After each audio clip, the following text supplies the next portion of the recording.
Үйге арналған керемет иіс беріп тұратын осындай парфюм. Енді осыны распаковка жасайтын боламыз. Косметиктерге мынандай бір парфюм сатып алдым. Осыны көрсететін боламын. Таңдаған кезде мұнда қолдың суреті тұр. Соны былай екеулеп иісін көріп таңдауға болады. Но бірақ иісі қатты білінбейді. Но мен осы түрін таңдадым. Мальдивиге барғым келіп жүрген, сондықтан осы фотосы бәрін таңдадым. Міне осылай ашамыз. Қараңыздар, шетінде таяқшалары тұрады.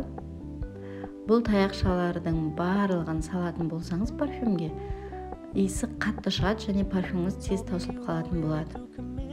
Қазір парфюмді алып көрсетейін. Бағасы 3360 теңге тұрады екен.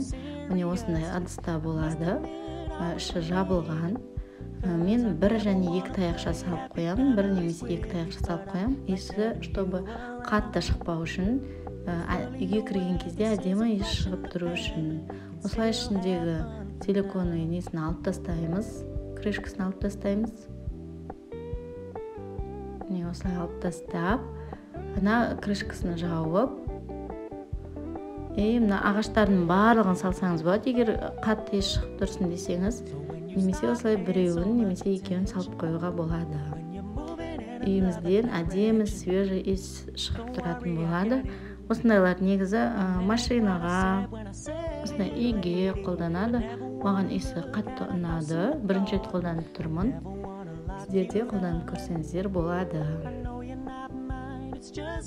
Міне осылай тұрады. Мен спальный бөлмеге қойып қойдым, гүлдің жанына. Мынау свечаға қараған кезде жақсы.